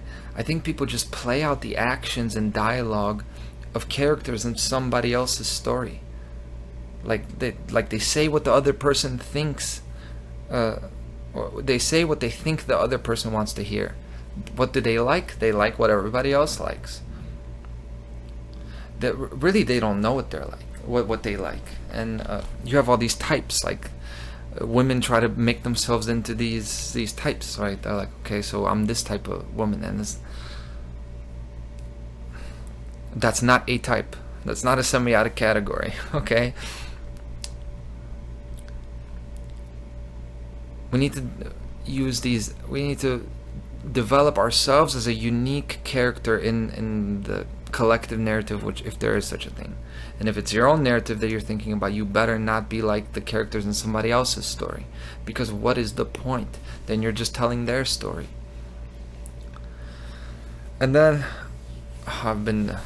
okay, so let's talk about the etymology of narrative, because we're going to talk about a lot of etymology, and now we're in 40 minutes in. Etymology is the name of a word, so let's talk about the name of narrative. It derives from the Latin verb narrare. Narrare is to tell. It's from the ancient Proto-Indo-European root gn, gne, gna, gno. That's where you get gnosis. That's where you get knowledge. Yes, I know knowledge starts with a K, but it's the same gnosis. It's to know. All these words that I'm going to share with you, regardless of spelling, they have this in common, the common element. They're going to start with the sound of N, and then they're going to open up with a vowel, okay? Know, knowledge. And it goes deeper than this. Nature, the word nature, from the Latin natura. It means the quality of, or the nature of something, like the universe. And that's from from natus and nasci, to be born. That's where the words nascent and nation come from, where you're born. Innate means what you're born with. Generate, okay? Generation. Gene, genetics, that's gene again. Genius, genesis. If you want to say it the Latin old way, the G is silent, you know. Generare, the Latin nascor, gnascor, means to come into existence, to originate, to rise, to spring forth. And all these words have to do with beginnings. Begin, there is the gn again. The word again is gn again. It's a gn, to begin again. All these words have the same elements. Then go to the word notion, the notion of something, meaning to become acquainted, taking cognizance, an examination, investigation, conception, or idea. It's from Latin nosco, to know again. There's also a Latin word nota, so we get the note from. Note means mark or sign. Sign means meaning. Okay, a lot of semiotic words, narratives, signs, and birth and creation, right? So we talked about nurture. What about nature? From the Latin nutrire, to nourish. So nurse, nutrition, this is where we get those words from, and they all come from the ancient root nau, N-A-U, nau, means to swim, to flow, to let flow. The word nautical, it refers to the sea, nautical miles. Nauts are always travelers in a vehicle, right? The Scandinavian nau, N-A-U-N-O-E, and N-O-R, they all mean boat or ship. Cosmonaut, astronaut, aeronautics. The word new, if you look up etymology, you're always going to go back to Proto-Indo-European. That's what they call this language. I doubt the existence of Proto-Indo-European as a thing. It's just where you get to the level of etymology where you don't really understand where this came from, because language is the living word, and its origin is contained within itself. It's with us that language comes into existence. The word new is from the ancient nuevo, N-E-W-O, meaning new. So nueve, nueve means new in Spanish. Novel, a novel. That's why when you write a narrative into a book, it's called a novel. Novelty, something new. And now is essentially the same word as new. It's from the ancient nu, meaning new. And really, if you talk about numbers now, why GN? All these words for gnosis, narrative. If you say the G is silent, we'll really have a GN narrative. It's because G is the 7th letter and N is the 14th letter, and nature counts in sevens. So the first 7 letters are an octave. When we're born, or we give birth to something or create something, what we're really doing is we leave our octave, we leave our umwelt and enter into another one. So there's but there is an underlying circularity or cyclic nature to nature. So when these GN words are circular words, like doing things again and again, and then gang. A gang is something that does the same thing again and again. They do the same crimes, they're in the same cycle. Gangs do the same things again and again, hopelessly. And gangs have guns, another GN word, G-U-N, G-A-N-G. Live by the gun, die by the gun, right? Gun violence is cyclical, it's a cycle. Then the GN comes back at you with a vengeance, with the NG. NG is vengeance, revenge. These are things that the results of the cycle come back to you, consequence. If you want to say OGN, OGN is original, the origin of something, to originate. Anything. So original things in etymology are always nouns. The word noun, this is another one of these N words from the ancient nomen meaning name. And so noun means name. Your name is a noun, proper noun. Look up the etymology of the word name. You can't do it. So many linguists have spent their lives like this, studying cave drawings and reading thousands of old books, and then you have all these proposed language trees in the Indo-European language, and they've sketched out the cadences and the rhythms of the indigenous people of Oaxaca thousands of years ago. But they can't tell you where the ancient word name comes from, because name means name, and it's just part of the living word, the language, our global language that is inherent. And in fact, what name means, it means name. Like Na is origin again. Na, it's to come from nothing. And Me is me. It means to make, like make, manifest, manufacture. Manos, your hands, what you make things with. Man himself, right? Man, Men, meant, the mind. So name means coming forth from the womb. It's implied in Na, from the nothing, right? The birth, coming from the womb, from the space. See, biosemiotics and semiotics are fascinating to watch, since they are science's baby steps into the magical side of the natural universe. So it's reason dipping its toe into the ocean. But semiotics maintains that these signs are subjective. That meaning is what has meaning to you. The same physical act as a one-night stand could be a lifelong vow, and that is true.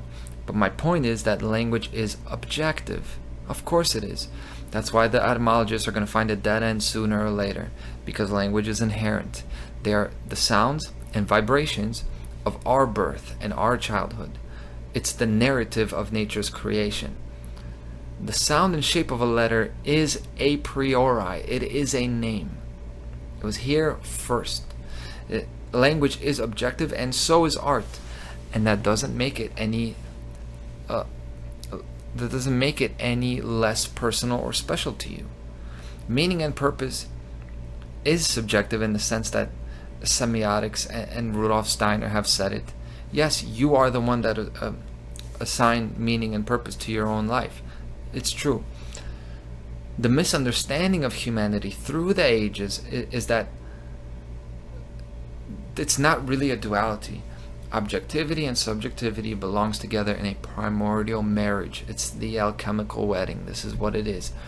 The reason we cannot break the cycles of slavery and suffering is because we cannot conceive of a reconciliation between creator and creation, the relationship between self and others. Despite all of us having parents, all of us seeing them get old, and then having children ourselves, seeing them grow, despite the lessons, we are still unable to avoid becoming one or the other. And what a senseless tragedy it is when one becomes a parent and ceases to be a child. When one becomes a parent and stops being a child. And I don't mean child dependent. I don't mean dependent like a child. I mean curious, full of wonder, optimistic, malleable, versatile, resilient, explorative. That's what a child is. Loving. That's a child. We somehow stop being that for some reason. I never stopped being a kid in this sense. Why would I? Who do I have to prove I'm tough for? I never stopped being a kid. Maybe that's the reason I can learn new shit. You know? And I am pretty smart. Like, why would I, do I have to pretend that I'm not? I'm smart because I'm still a kid trying to learn. I act like I'm 6. I act like I'm gonna, come outside and have some fun out there and figure out some new shit. And one day I'm gonna be an adult, and I'm gonna be able to do this and that. And I keep reaching for that. There's still way more I want to do tomorrow, But we do the same things over and over again. Why? When we can create and tell a different story. See, there is an inertia in the universe, but it's not just inertia, because for us, the subject living as object, or the object living as subject, so pure spirit incarnating into the world to have a physical experience, either that, or physical matter assembling out of a lifeless mass to achieve complexity and develop consciousness. Either way you see it, both of those are beautiful stories. Like creationism or the Big Bang, they're both beautiful stories. Both are real concurrently. They're both happening at the same time. How's that for a story? That's my narrative. Dualism is bullshit. God is here with you. And since he's here with you, hey, since he is, thou shalt not have strange gods before me, which means nobody can tell you what to do. You're the creator here. Don't get pushed around. Because these people are not gods. These cult leaders are not real. You better make them respect you. You have to respect yourself. But there are cold, hard, objective principles that will never change no matter what story or narrative you tell. And one of those is your thoughts, emotions, and actions are yours, and they're never, no one else's. They're never going to be anybody else's. Your property and your consequences of your actions will always be yours and only yours. That's one thing that's eternally true. Another thing is love expands, fear collapses. Life begets life, and death begets death.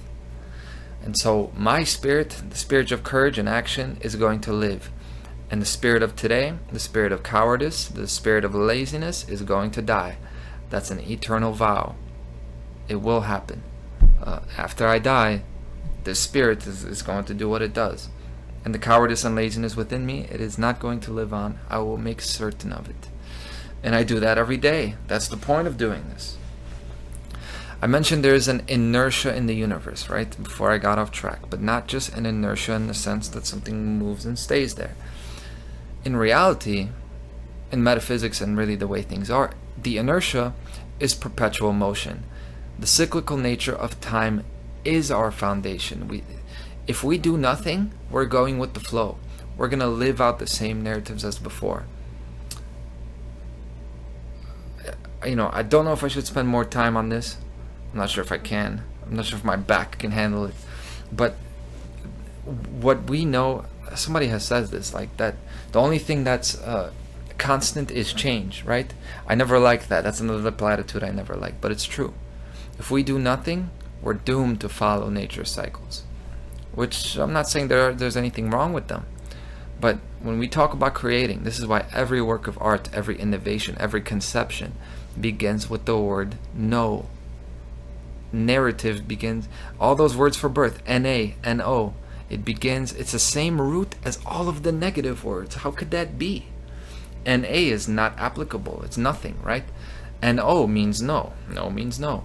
Negative, negation, nothing, not, never, nobody. All these words that are supposed to mean birth and supposed to mean yes, they actually, etymologically, it seems like all the words for no come from the same thing. How could that be? It's not a contradiction. Every creation begins with a negation, negating the way that things have been before. That's how you create. You create not through the positive, but through the negative, in the sense that you separate. You separate, and what you're actually saying is, what I am is all of these things that I am not. And this is what semiosis says about signs. Like even down to Ferdinand de Saussure, he said this, that really signs are defined through the negative. But beside the point, like synchronicities in real time, this is a very important concept, that every creation begins with a no. The origin of a human organism is orgasm, which is what? It's a middle finger to the remaining 23 minutes and 59 seconds in the day. It's a no to the status quo. That's what it is. It's a moment of separation, of exaltation, completely unbound by the physical laws. It shouldn't be possible, but it is. So that happens, and then conception. Love is the nourishing force, right? That nurtures the fetus becoming the baby, and that's a whole story. The narrative of pregnancy. What a story that is for the mother as well as the child. And then the name is spoken, not by the parents, not by the arrangements of the stars that develop the zodiac signs, that influences the personality, but it's by the quality of the essence that enters this world. And that's a choice. Okay, that the child chose to come here, and the child belongs to no one. It is their own essence. And the narrative begins of that person. The nascent human soul can then accept the name, or they can reject their given name, which means the story. They can make their family proud and restore the village to their ancient noble former glory, or they can leave home. They can be the prodigal son, or they can leave home in the middle of the night and start a new family in a distant land and never be seen again. And just in case anybody thinks I've become tangential and I've lost my mind and started rambling, let me bring it back home for you. Creative people write their own stories. Certain people, they take the dynamic infinite canvas gifted to us. They take their proverbial pen with all their creative power. They take their creative birthright. They take it straight to the fucking poles. And then they perform the greatest revolutionary act in history. They channel their entire soul into a single thrust. And they put it into a box at the right hand of God himself. And you see it inside the box. Their whole essence is beaming and vibrating with life. And they put it at the right hand of God in heaven. Trump. And that is their great revolutionary act. You guys are so courageous. And then what people also do is with the tips of their fingers, the fingers that contain the ability to thread a needle, to perform heart surgery, right? To write a story that's never been before heard in the world. They take their fingertips and they scroll on TikTok. They scroll on YouTube Shorts and Instagram. That's what they do for themselves. That's what they do for themselves. But then they wake up in the morning, and with the same fingertips, they spend 8 to 12 of their 16 to 18 waking hours using those fingertips to write someone else's story. You might call it a job. That's what people do. Instead of being creative. The success of a person's life, if such a thing could be measured, would be measured by how well one tells their own story and not someone else's. And basically that's the end of my show. There you go. It only took 2 hours, but it's not over yet. With that irony, I'm going to stop telling my story now and conclude with words from a section from Michael Tsarion's website, a section called Art and Imagination. Michael Tsarion is like, I've shouted out Dan, but Michael Tsarion and Dan, Michael's work is all about developing the self, true freedom, about shadow work. This is a guy that's helped me pick myself up off the floor several times now in my life. He's a special guy. If I gotta shout out 2 people, that's who I'm shouting out. Special people. Of course, warm honorable mention to Tommy Sebiak, because I love how he writes, and with his little jargon and his little attitude. He's got the brain of a scientist, but he's got the spirit of a poet. Like, why is there not more of these people? Why is there not more of us, More bees needed, more honeybees. Nice and fuzzy. Anyway, he begins his thing about art and imagination with a quote. The quote is, "The Western world in general does not realize that most of the major advances in science have come through imaginative thinking." Quote by Albert Linderman. Now, Michael Tsarion says, imagination, although accepted but as important by artistic types, are usually considered something inessential and airy-fairy. It's usually relegated to a position below logic, intellect, and rationality. However, like William Blake before her, Ayn Rand emphasized that imagination undergirds reason, which cannot function correctly without it. In other words, the subconscious supports the conscious. There's a symbiosis here. The ego, the superego, and the id are not mortal enemies. They're friends. There's a relationship there. Back to Michael. In her important book, The Romantic Manifesto, Ayn Rand explores the dynamic between self and the world and analyzes the reasons for art and creativity. Her insights are exceptionally instructive for those wishing to understand consciousness and the purpose of human beings. Ayn Rand said, art does have a purpose and does serve a human need, only it is not a material need. Wait, let me read it in the Ayn Rand voice, right, since we're having fun. Art does have a purpose and does serve a human need, only it is not a material need, but a need of man's consciousness. Art is inextricably tied to man's survival, not his physical survival, but to that on which his own physical survival depends, to the preservation and survival of his consciousness. Okay? I love Ayn Rand as well. So, back to Michael Tsarion, whose impression I will not do because I've done it before and nobody even knew I was doing an impression. Because maybe I talk like him a little bit. Chill guy. He's chill. Anyway, in her book, and Larger Corpus, Rand emphasizes that consciousness does what it does and is what it is because of orderliness and context. Consciousness in chaos with clashing thoughts and emotions has no solid, sane grasp of reality, and never will.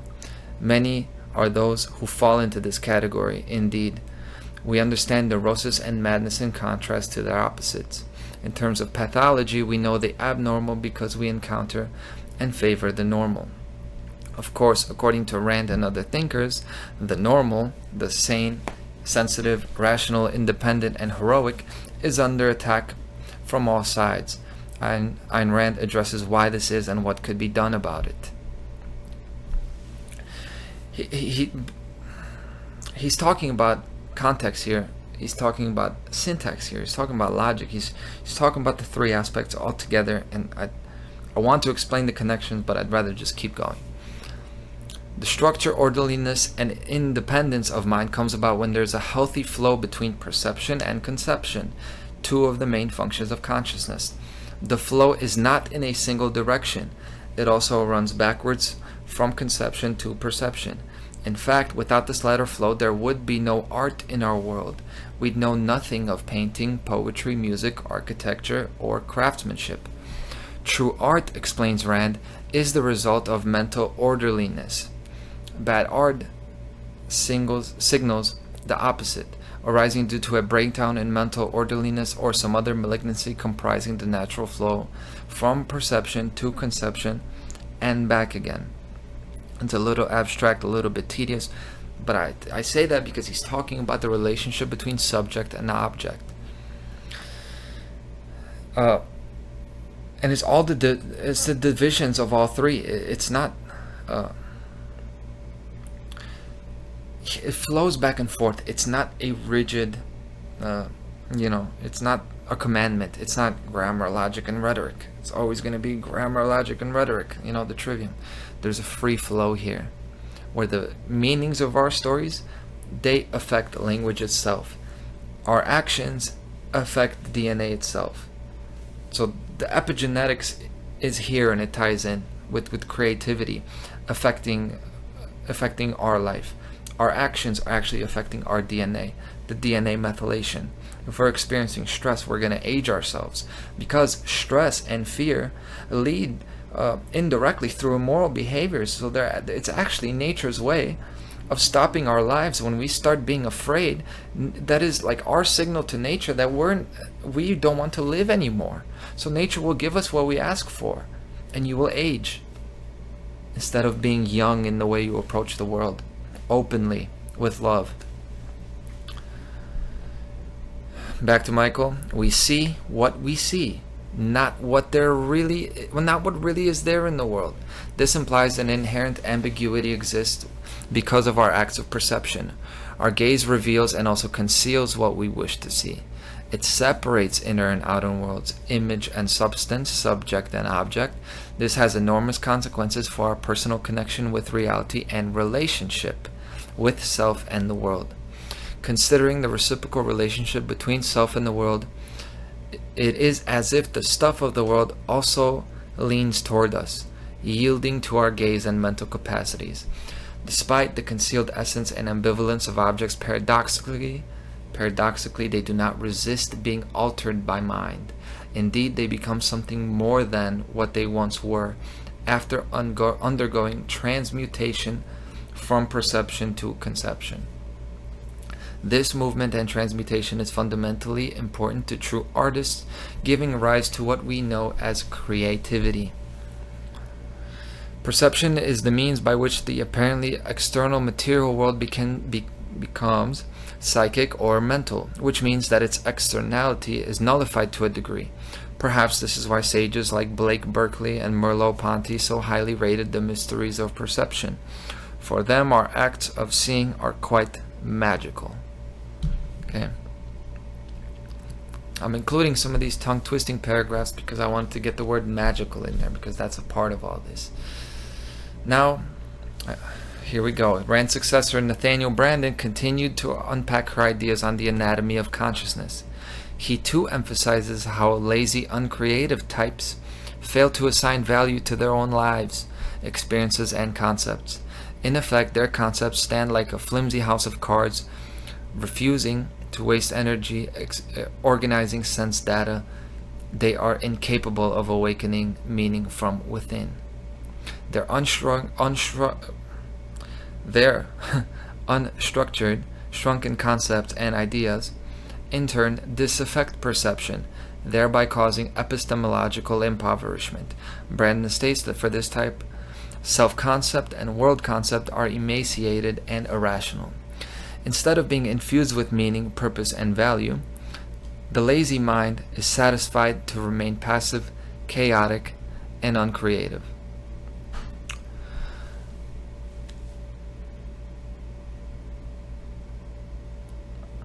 Okay, so this is the end of the Nathaniel Branden.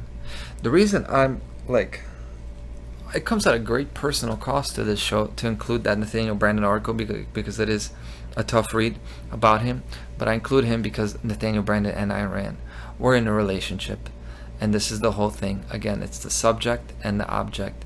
It went from Ayn Rand being like this object of admiration, and she brought the heroes of Fountainhead, and this guy was like inspired with her work the way I was inspired with her work. And then they met each other, and then the roles exchanged, and then she admired him for like the heroic virtue and his ambition to become like the characters in her stories, and then it went all in a circle, and then there was a literal relationship between them, and they both talked about this, about art and creation, and they played out their narratives of their story, of Ayn Rand's story, in real life. That's why I included. Okay, now what Michael Tsarion ends it with: for Rand and Branden, the artist is any person who wishes on some level to explicitly celebrate their attunement with nature and enhanced awareness of reality.